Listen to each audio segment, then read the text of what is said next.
Kurahime et on se retrouve aujourd'hui pour une nouvelle chronique. De quoi allons-nous parler? Tadaima Okaeri. C'est un boys love toujours en cours de parution des éditions Anna Collection. Actuellement, nous sommes à 4 tomes sortis, le 5e sort le 24 avril prochain au Japon et du coup, j'espère sincèrement la version française dans le courant de l'année. C'est une œuvre qui est sortie en 2016 au Japon et en 2017 pour la France, et la mangaka de cette œuvre n'est autre que Ichi Ichikawa. Ce qu'il faut savoir aussi, c'est que pour ce boys love, si je vous le présente actuellement et si j'ai eu autant de problèmes dans mon planning, je suis sincèrement désolée, hein, j'ai vraiment fait du grand n'importe quoi, je me suis mélangé les pinceaux, mais enfin bref. Ce qu'il faut savoir, c'est que cet animé est hébergé par Crunchyroll parce que le premier épisode est sorti le 8 avril dernier justement. Donc du coup, pour ceux qui n'ont pas forcément compris le contexte de l'animé, j'espère que vous verrez cette vidéo. Et pour ceux qui comptent le voir ou lire le manga, cette vidéo de toute façon est faite pour vous. Enfin bref, trêve de blabla. Et on va commencer par une petite définition, petite subtilité cette semaine. Enfin ce mercredi en tout cas. Parce que... le genre de ce manga, certes c'est en boys love, mais il y a une petite particularité. Enfin bref, bon allez, on passe à la définition.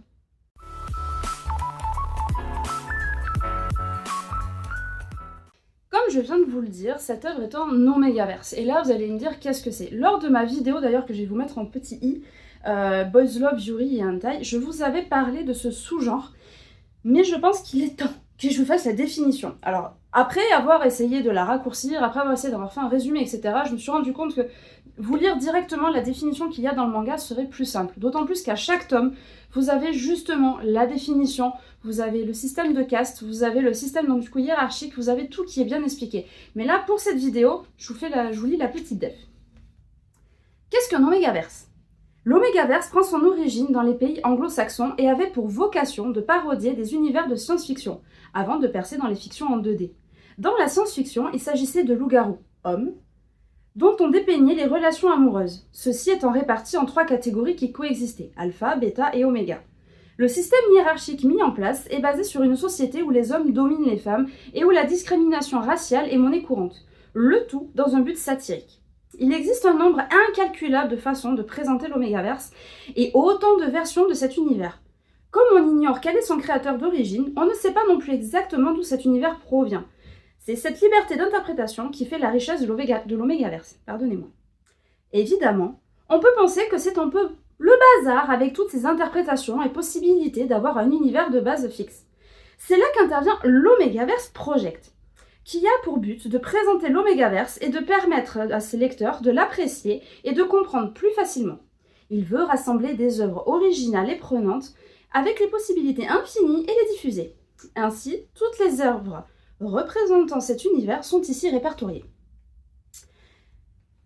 Donc ça, c'est l'introduction. Mais ce qu'il y a, c'est qu'en fait, la base de tout ça, c'est que c'est un monde où tout le monde peut enfanter. Et là, attendez, on continue.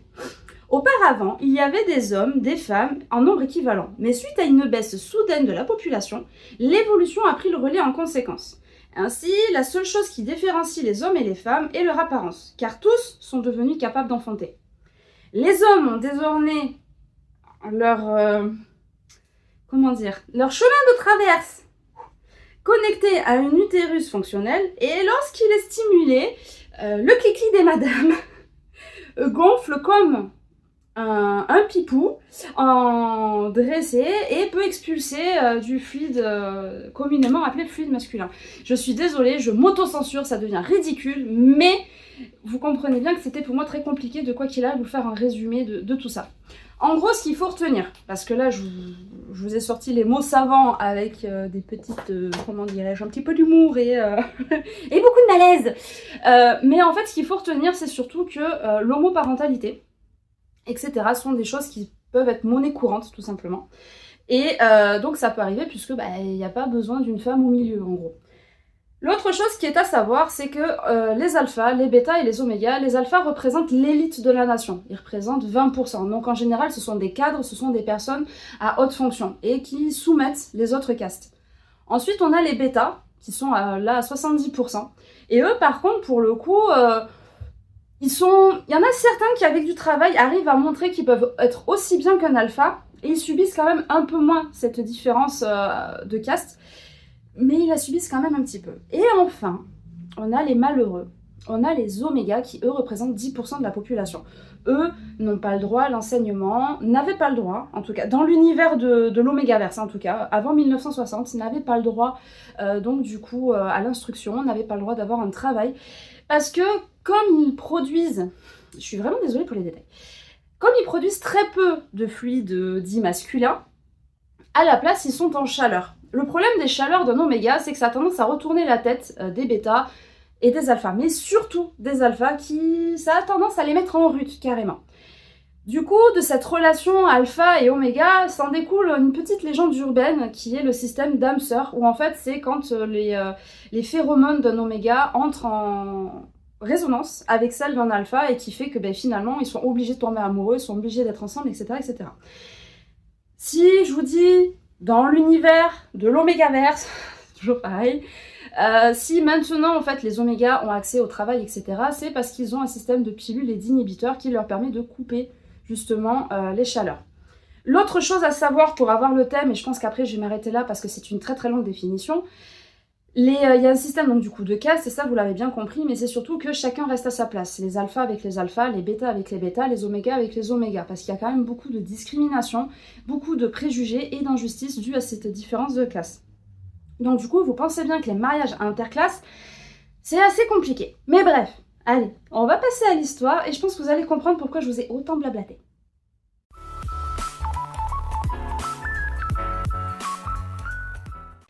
Expliqué précédemment, nous sommes dans un omégaverse, société où dominent les préjugés, la discrimination et tout ce genre de choses qui sont très très très agréables. Et comme je vous l'ai également expliqué, les alphas devront rester avec les alphas, les bêtas avec les bêtas, les omégas avec les omégas. Les mariages intercastes ne sont pas monnaie courante et sont surtout soumis à d'énormes préjugés et réflexions assez moyenâgeuses. Pourtant, Hiromu et Masaki, donc Hiromu alpha, Masaki oméga, ont décidé de braver les préjugés, ont décidé de braver leur famille, ont décidé vraiment de se donner la priorité et de rester entre eux. En effet, ils ont cette relation particulière, qui est une légende urbaine, comme je l'ai expliqué aussi, ils ont une relation d'âme-sœur. Et ce, depuis le lycée. Et même si la famille d'Hiromu qui sont en fait vraiment pour regarder leur lignée d'alpha pure et ne veulent surtout pas un oméga là-dedans, ont essayé de les séparer, mais l'amour a été plus fort que tout.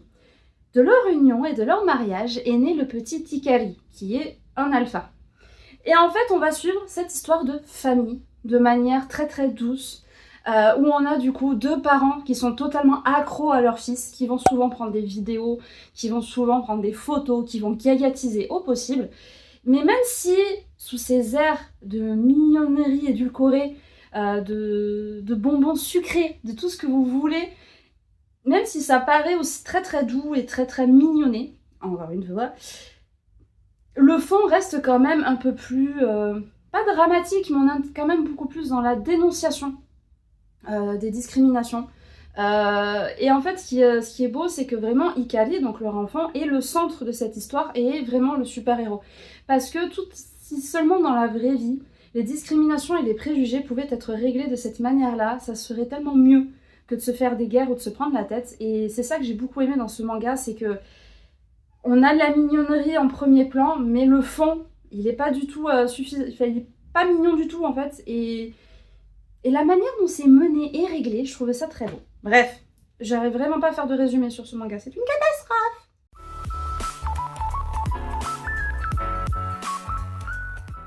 On va donc poursuivre avec mon avis, même si je pense que je voulais quand même un petit peu donner dans le résumé.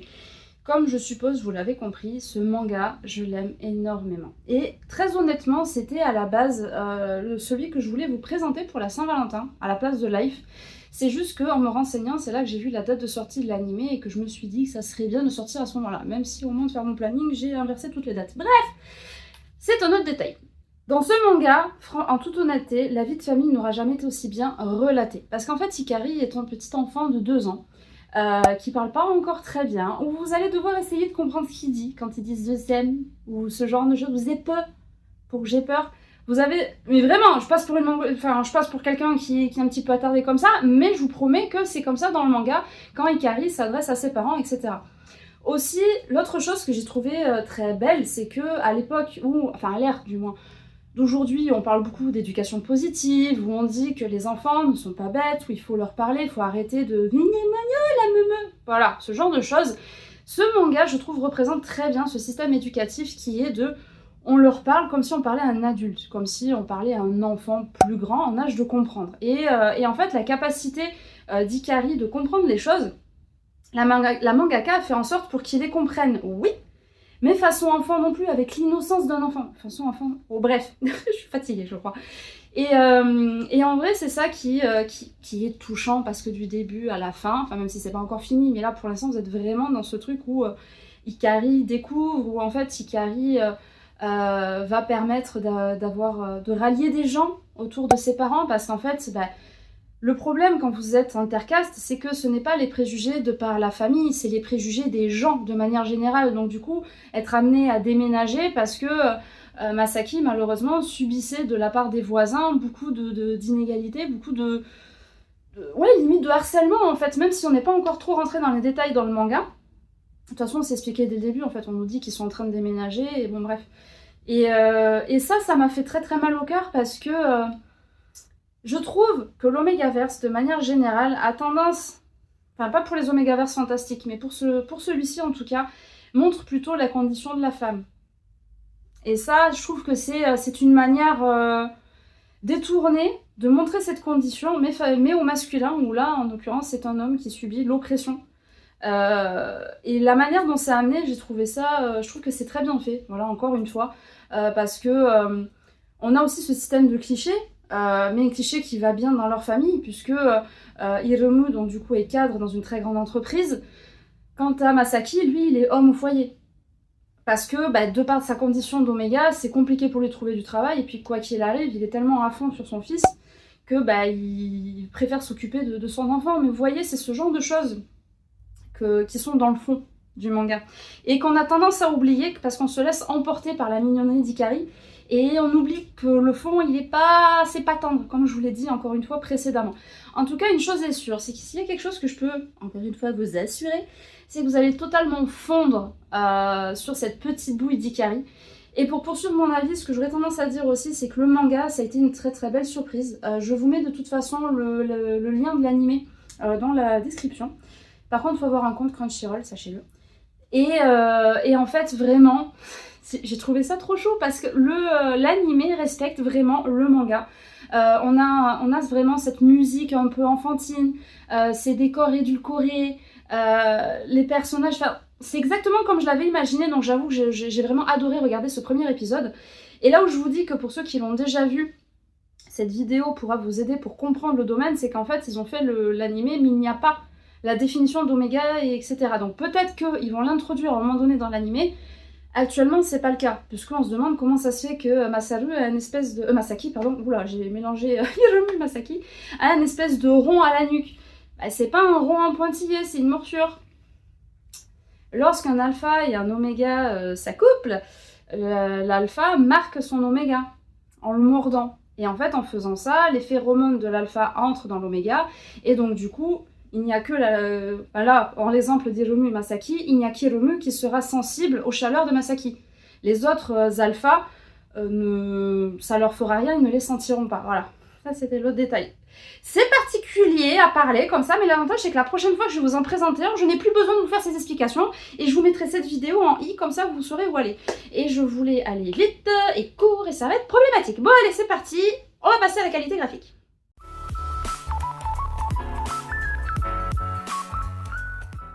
Nous voici donc à la qualité graphique. Honnêtement, dès les couvertures, vous avez la couleur qui est annoncée.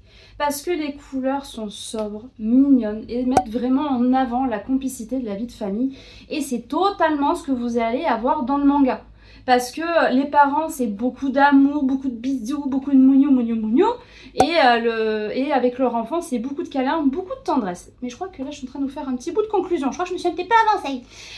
Mais donc du coup, sur ces fameuses couvertures, vraiment, c'est je sais pas, ça respire la douceur, ça respire, je sais pas, ça respire le bonheur tout simplement. C'est peut-être d'ailleurs pour ça qu'il y en a un qui s'appelle comme ça. Parce que en fait, il n'y a pas 1, 2, 3, de toute façon je vais vous montrer les couvertures dans le montage, mais en fait chaque manga a son propre nom, même si c'est Tadaima ou Kaeri, il y a un autre truc en dessous qui est à demain, encore plus de bonheur, etc., etc., etc. On revient donc à la qualité graphique. Quand vous ouvrez les mangas sur le premier tome, vous n'avez rien. À partir du deuxième tome, donc 2, 3 et 4 tomes actuellement, quand vous enlevez la jaquette, vous avez une petite histoire supplémentaire. Petite histoire qui, pour certaines, ne fait pas dans la dentelle. Ce dont je ne vous ai pas parlé, et que de toute façon, il ne faut pas oublier, ça reste en boys love. Voilà, même s'il y a le mougnou, histoire de famille, etc. Donc, il y a fatalement insinuation de relations charnelles. Voilà, c'est bon, on comprend. Donc du coup, sur celle-ci, vu qu'il y a, je pense, pour garder cet équilibre, la mignonnerie et surtout la vie de famille et Hikari, donc l'enfant qui est mis en avant, vous n'allez pas avoir des scènes hardcore et je sais pas combien de scènes. Actuellement, je crois qu'il n'y a que 2 ou 3... Il y en a que 2, 3 peut-être. Sur 4 tomes et qui durent que 1 page. Et vous n'avez pas de détails. Ça reste censuré, c'est-à-dire en fait ce que vous voyez c'est juste 2 personnes qui s'aiment, qui sont des bisous. Ça par contre vous le voyez souvent. Mais par contre au niveau des détails des relations charnelles, il n'y a rien. Parce que soit ils sont sous les couvertures, soit il y en a un qui est toujours habillé, donc en fait on voit des jambes, mais bon, rien de choquant. Donc pour quelqu'un qui veut commencer le boys love et s'initier à l'Omegaverse, celui-ci me semble être un très bon choix en tout cas pour commencer à comprendre, d'autant plus que j'ai quand même pas mal d'Omegaverse, oui j'aime beaucoup ce genre là, et en fait je crois que c'est le seul où il y a une définition aussi complète et surtout à chaque tome. Donc si là ce que je vous ai dit vous avez la flemme de le lire, de l'écouter, du moins vous pouvez skip, et si vous devez le partager vous pouvez dire aux gens de skipper la partie définition, mais en tout cas si vous l'avez entre les mains, sachez que vous allez l'avoir du coup plus complète, et vous allez certainement comprendre pourquoi il y a certains détails que je n'ai pas pu raconter, voilà. Mais je m'écarte encore du sujet. Mais enfin bref, en tout cas sur la qualité graphique, voilà, il y a ça. Ensuite, ne vous attendez pas à beaucoup de décors. Il y en a pour pouvoir, encore une fois, nous situer, savoir où on est, mais ce manga n'a pas besoin de jouer à un instant T sur les sentiments, puisque tout le manga fait dans le sentiment. Donc, la seule chose que vous allez avoir, ça va être des cases blanches, ça va être quelques trames, mais le tout va être sublimé par des personnages très tendres, très très doux. Et en fait, à travers le papier, on ressent l'adoration, je trouve, qu'ont Hiromu et Masaki envers Hikari. L'amitié entre les gens, du coup, qu'Hikari... Quand je disais que Hikari va faire en sorte que ses parents soient entourés, c'est que grâce à lui, il y a des gens qui vont devenir des amis, qui vont du coup les soutenir. Et c'est vrai que Masaki, qui se sentait seul, qui a honte de sa condition d'Oméga, va se retrouver d'un coup avec une grande famille, parce qu'il a sa vraie famille, donc Hiromu et Hikari, mais il va aussi avoir des amis, chose qu'il n'avait jamais connue jusqu'à présent. Donc vraiment, c'est pour ça, ce manga fait dans le sentiment.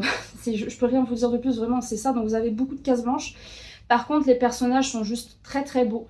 Ce qui me fascine et qui me vraiment, comment dire, je sais même, qui m'hypnotise, on va dire, on va sortir les termes, c'est le regard de douceur que peuvent avoir les personnages entre eux.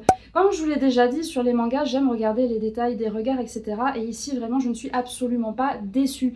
La tendresse, on sent l'amour entre chaque personnage. Et c'est un manga qui fait du bien, rien que pour ça, je suis désolée ou pas, mais voilà. Et enfin bref, je suis encore en train de m'étaler, mais de toute façon au montage, je vais faire comme d'habitude, je vais vous insérer plein d'images en fait, et pas seulement que dans la qualité graphique. Donc vous allez pouvoir le regarder par vous-même et le constater surtout par vous-même. Et voilà, c'est trop beau. Bref, je suis encore en train de faire la conclusion avec la qualité graphique. Allez, à la conclusion.